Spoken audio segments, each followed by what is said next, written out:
I see it with audiences. They laugh and then they go, Oh my like, God. I shouldn't have. Should I have? Yeah, I don't know. Well, if you laughed, you should have. Well, It's a great feeling. Yeah, it's a great feeling, and there's got to be an evolutionary purpose, right? I mean, I think so. Oh, it has to be. I mean, think so. we humor and Anthropologists think the first joke was one caveman seeing another caveman bump his head. Yeah. Because it's about empathy. Yeah. And I think comedy can be about empathy.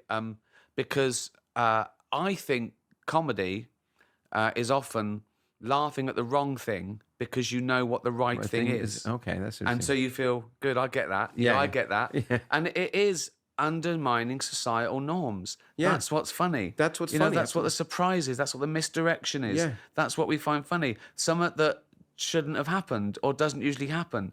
And that's why the funniest person you know isn't a professional comedian. Yeah. It's your dad or your granddad or your uncle, because someone has to walk in the pub and you see your uncle do a second and you're laughing because you know what he's thinking. Yeah. And it's about empathy because you go, I know why you're laughing. You're laughing at his wig or something because you know him. And that's a shared moment. Yeah, it's a shared moment. That's what's lovely about it. Because it's about humanity. Yeah. Comedy is about humanity.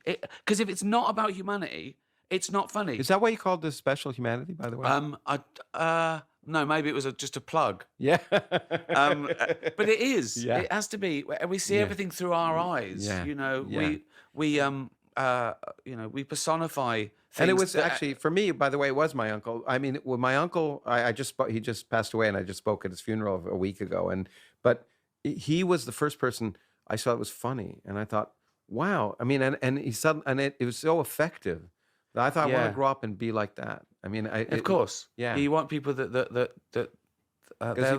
warriors. They're not scared. They're brave. It breaks down the barriers. It opens doors. And death is funny. Yeah, death is funny because it's going to happen to all of us. Yeah, you know, and it's just shared. Yeah. And we know that I know you're scared about it as well. Yeah, that's what's funny. You're scared. You're as scared as me. Yeah, you know. And I think people think that that I don't fear death. I go, no, I fear death. Yeah. I don't fear being dead. Yeah. That's the beauty of being dead. You don't know about it. Yeah, you know. It's like when people ask me, you know, well, what happens if you die? I say, well, what was it like before you were born? Exactly. Yeah, like that. It was just exactly like that. Yeah. It's like being stupid. It's only painful for others. So, speaking of death,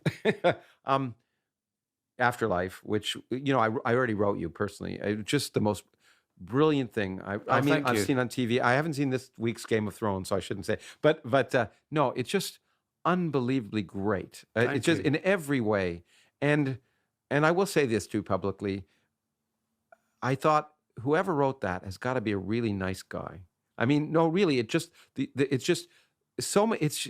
The way it meshes comedy and serious questions, but issues in an empathetic way.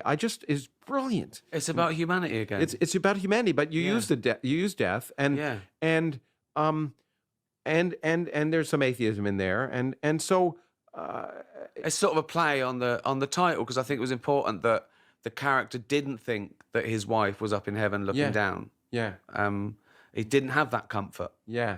So he knew this was it, and he'd lost everything. So the question is life still worth living when you've lost everything? Yes, and instead of saying it is, this was an exploration of the journey to find out it was. And it's complicated. It's complicated. It's not so easy. I mean, I like to say, hey, the fact that we're just here a moment in the sun, fact that there's no purpose in my life, for me, that happens to enrich my life. It makes every moment more precious. But I can see for other people, they say, what a tragedy.